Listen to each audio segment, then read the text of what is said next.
يعني زي ما بيقولوا a window is an opening through which you look at something at the outside. So the window is the range of densities that you choose to look through at a CT image. These densities will appear in detail while the others will not. I hope it's clear. فبيقولوا ايه؟ bone window, lung window, soft tissue window, whatever it is. طبعا في الويندو بنختار له الويت بتاعه، يعني هنشوف انهي densities، انهي رينج. ممكن نقول هنشوف دول بس ولا هنشوف دول ولا هنشوف دول. فالكونسيبت بتاع الويندو اوكي اللي هو the range of densities through which you're looking at the image. فالconcentrate on one and the others will not be clear. يقولوا long window، هنشوف long window مش عارف عندنا لا، بس هتشوفوا الفرق بين a long window a soft tissue window a bone window and so on. طبعا الجديد في السي تي هو الايه؟ هو المالتي ديتكتور سي تي. المالتي ديتكتور سي تي has enabled us to fuse anything, subtract anything, reconstruct anything. It's a great advantage. فنعمل ايه؟ لان ممكن نعمل ايه؟ بقينا نحن صبغه اي في and then you reconstruct the aorta and its branches and you subtract everything else. فيقولوا عليها CTA، يقولوا computed tomography aortography. CT طبعا computed tomography aortography دي كلمه تقيله قوي، فبيقولوا CTA او CT aortography او CT arteriography عموما. بقينا نعمل نفس الكلام في الايه؟ في الكولون، فبيقولوا CT enterography او CT colography. Then we give contrast and take the axial cuts, but because the detectors are multiple and there are no the CT machine does not get to a stand in between the different images. You can fuse the images together and you get what we call a CT colography. CT colography. فبدل ما الواحد يحقن صبغه ويعمل باريوم انما بقى يعمل CT colography. The axial cuts, you subtract everything else and the colon remains. أو CT enterography أو CT pyrography. يعني بقى نقدر نعمل كل الحاجات بالسي تي. طبعا السي تي has got the great advantage of the lovely images, the beautiful resolution. مفيش you cannot compare any image to a CT. مش كده؟ حتى ال MRI does not look as good as a CT. The CTs have got excellent resolution and they show us almost everything. لكن كان في حاجة كمان، ده في حاجة أصغر كمان يعملوا because of the reconstruction، يعملوا virtual images، يعملوا virtual colonoscopy. virtual يعني تقديري، يقدروا بانهم reconstruct images ويورونا الكولون from the inside. طبعا they've got a lot of shortcomings because these are reconstructed images. They're not genuine images.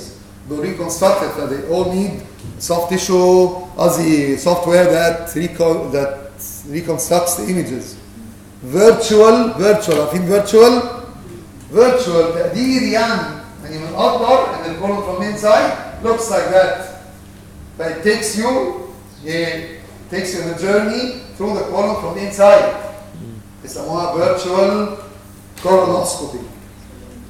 طبعا if you compare someone who will have a colonoscopy and the colon and the scope will enter through their bowel and inflate with air and so on compared to a virtual colonoscopy، طبعا في great advantage ولانه لها fallacies. اقول well, spiral CT was 10 years or maybe earlier in the spiral CT is no longer خلاص بقينا بنسميه multi detector CT. spiral بقى outdated. السبايرال هي الفكره كانت ايه in the past days in the past the CT used to take a cut and then the patient moves and then takes another cut and the third cut and so on. Like in the spiral CT the patient used to move continuously while the CT machine was يعني العين بيعدي والCT machine قاعده تلف حواليه. فكانت تبقى كانها هي spiral. The value of that was that there were no gaps in between the images. And no holes. لكن خلاص دلوقتي هنا بنستخدم ده بالمالتي ديتكتور سي تي. The detectors are مش عارف كام دلوقتي 264 and 3 something. So many detectors. خلاص كلمة spiral سي تي is outdated. مش حد بيقول spiral سي تي هنا بنتكلم على ام دي سي تي. لو انتوا تاخدوا بالكم في الجرايد وفي الاعلانات تلاقوا المراكز الاشعه المشهوره قوي في البلد دي كلها بتقول عندنا المالتي ديتكتور سي تي مش عارف كام ديتكتور حاجات كده حاجات كام يا ايلاء دلوقتي لكن 264 and 3 something and 600 and something but the more the detectors the more the ability to reconstruct and to get the images in this form. قول يا محمد عاوز تقول ايه؟ multi slice. multi detector multi slice. It's the same thing. صح. فهي دي كلها حكايه السي تي. I hope ان احنا نكون غطيناها. بعد كده بقى نرجع احنا last time we reviewed the CT anatomy of the abdomen and the spleen وشفنا فيه the sphenic cyst and the sphenic abscess and the splenomegaly and the focal defect of the spleen, multiple defects and we've also seen splenic trauma. But this is what we've seen. وانتوا عندكم كده على الجنب الحاجات اللي انتوا هتشوفوها. عندكم على الجنب كده طبعا CT is the image. Okay? CT is the imaging modality I'm sure. دي اللي هي طب لما الواحد يكتب كده ده بالايتاليكس ويعوجها يعني اللي هي سي تي هو اهم واحد من كل الحاجات اللي بنشوفها. فهنشوف ايه النهارده؟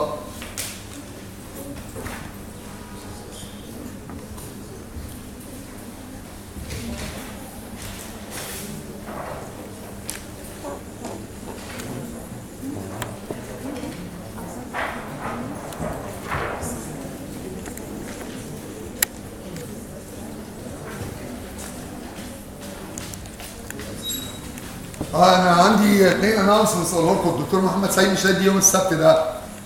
الدكتور محمد سعيد apologizes he won't be able to show up on Saturday. فالدكتور محمد سعيد كان بيدي لكم يوم السبت الصبح فهو معتذر كلمني الصبح يقول لي معتذر. وانا مش هدي لكم يوم الخميس الجاي. ما هو الاربعاء والخميس. بس النهارده عشان التصوير فانا بقول عشان التصوير عشان في ناس بيجوا بس يوم الايمجز فانا مش هدي ولا الاربعاء ولا الخميس. اوكي فهنتقابل في التصوير الخميس اللي بعده. دكتور ايمان انا عشان ما انساش ايمان عشان بس ما انساش بعد كده واطلع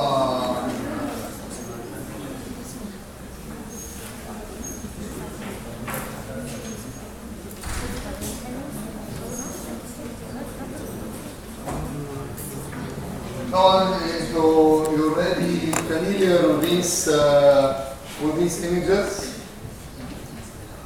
وانت هطلع كده وريني فين جول بلادر. باين قوي ان انت المدان يعني شوف كده وريني فين جول بلادر اهي. برافو عليكم. فين الليفر and this is the liver the liver as you can see you've seen a few livers before. You've seen a liver before مش كده؟ Have you seen a liver before in the CT? Yes. You have indeed, you have. Yes. Well, is this a normal liver? خلينا على الصورة دي. Is this a normal liver? السؤال ايه؟ لا هو مش كده. هو السؤال is this a normal liver? هو this is how you think. أول حاجة is this normal? Until you know by spot seeing. That's at the beginning you ask yourself, is this normal? No. ايه؟ Large. Large. كويس. عاوزين نشوف واحدة كده فيها حاجة شافوها قبل كده. لا دي هتبقى طبعا واحدة أي حاجة فيها لا حرام طيب بالظبط كده لا بالذات ما فيهاش دي بالذات فيها لا احنا مش عارفين نقول لهم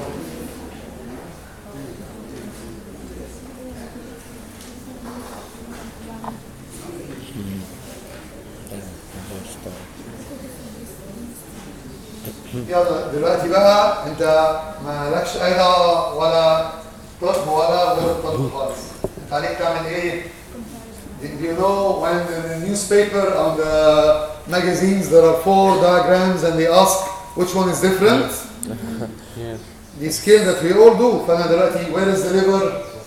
فين الليفر؟ اهو. Where is the gallbladder? اهي. You compare this liver to the other one. This is normal.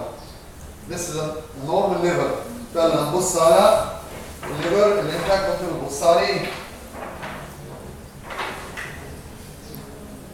يلا فين الليفر اهو. هنبص على الفيلم ده.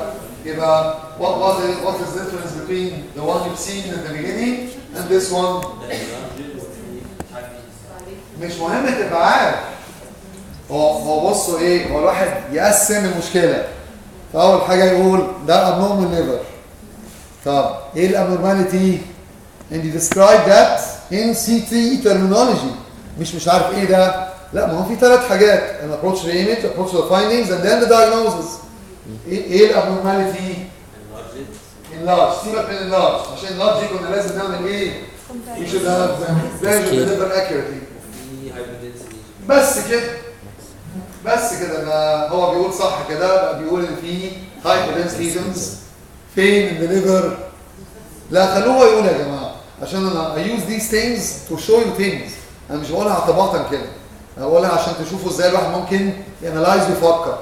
ايه رايك فين؟ ما انا ما اعرفش. انا بسالك في حته واحده ولا all over؟ بالظبط. يبقى سكاترد all over. ما هي واضحه. يعني هل فيها مشكله اهي؟ بص اهي مش موجوده في كل حته اهي. يلا ورينا فين في كل حته اهو. يعني they're scattered all over.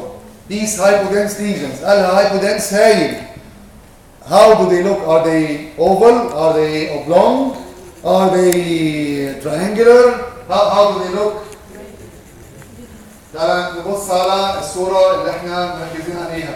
اهي هنا دي. انتوا شايفين الصورة دي ولا نعليها شوية عشان هو ما يقدرش يشاور عليها وانتوا تشوفوها. دول راوندد. ده انت شكلك هتدخل معايا الاوضه بتاعت الاشكال. في اوضه كده بنوري فيها مربعه مستطيله مش عارف ايه. دول راوندد. طب راوندد فعلا والله. ده دواير والله. بسال دواير ماشي صغيرين يعني. طب هو هاو ذا سنتر اوف ذا ليفر؟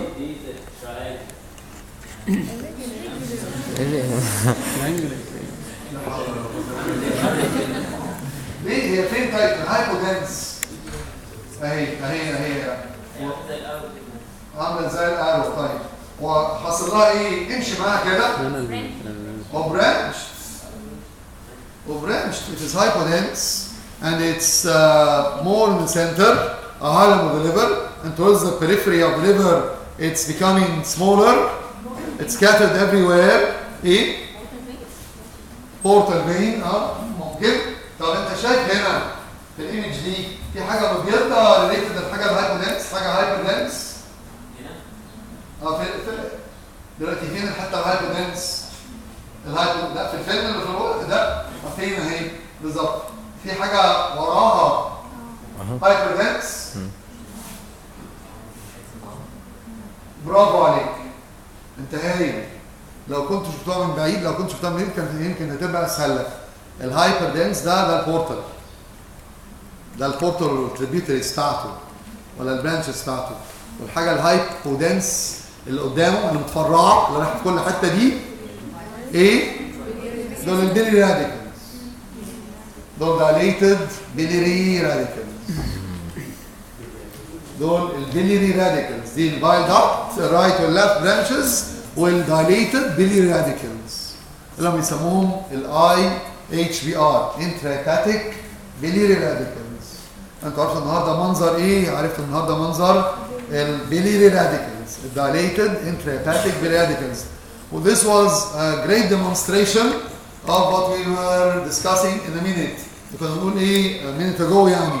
كنا بنقول approach the image وهو قال ده سي تي ومش عارف ايه، لكن approach the findings هو وصف، بس في الاخر كنا مستنيين diagnosis. In the future you look at this and you'd say these are dilated intrahepatic bile radicals. خلاص. Because you've seen how they look. وطبعا يبقى البني ادم ده possibly او certainly اذا كان عنده dilated IHBR فهو عنده ايه؟ جوندس. عنده جوندس. او obstructed biliary tree. صح، يمكن حازم قال كلمه اظرف، قال his biliary tree او their biliary tree. their عشان ايه؟ عشان تبقى هي وشي واي حاجه، لو في حاجه ثالثه تبقى هي كده عشان ما يبقاش في بقى هي وشي وذير وهيز وهر، يبقى ذير وصح حتى لو كان واحد. يبقى دول dilated intrahepatic biliary radicals. دول dilated انكم شفتوا a minute ago. You've seen before this image, you've seen a normal liver, and these were not there. And you've seen obviously this CT contains contrast لأنه في opacification. Opacification يعني the thing becomes radio opaque because of contrast. ففي opacification of the portal vein as you've seen it. فين البنكرياس؟ شاور لنا كده على البنكرياس. شاور لنا على البنكرياس. فين البنكرياس؟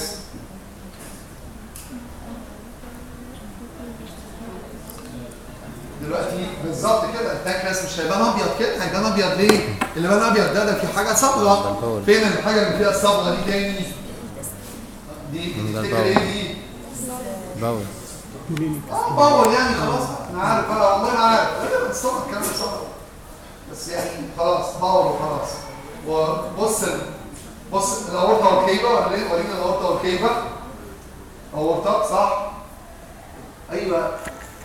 يعني بالله عليك واحد يقول لك ايه اللي جنب الاورطه على يمين، هتقول له ايه؟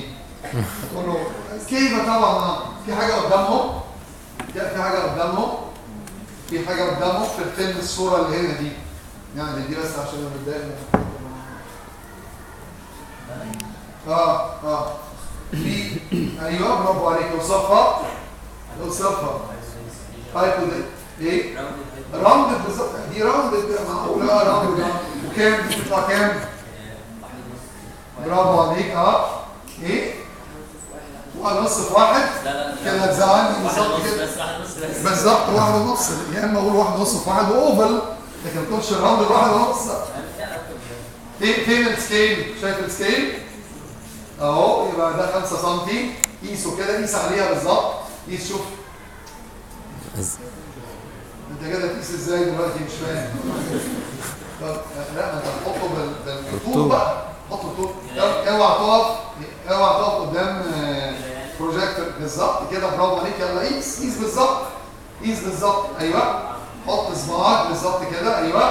ايوه وانقل صباعك زي ما هو. ايوه. يعني واحد دي 1 سم. واحد بس. واحد وشويه. قد ايه يعني؟ هو 2 ولا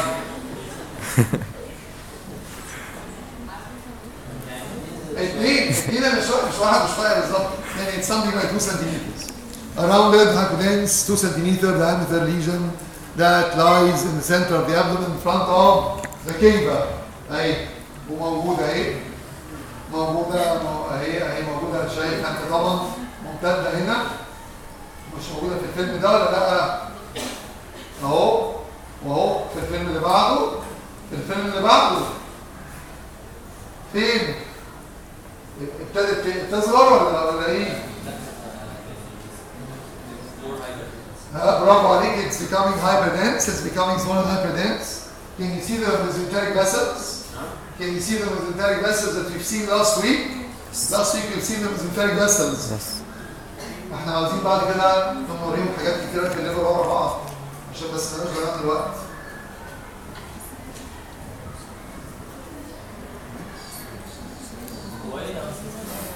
ايه هو ايه ده اصلا؟ ما اعرفش هو ايه اصلا. مش عارف انت هتقول لي وانا اللي اقول لك.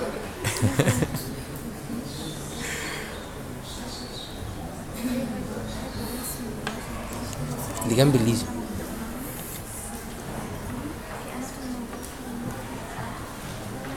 برافو عليك. هما الاثنين دول. هما الاثنين ولا واحد؟ يعني الواحد when you're presenting something try not to stand in front of the projector.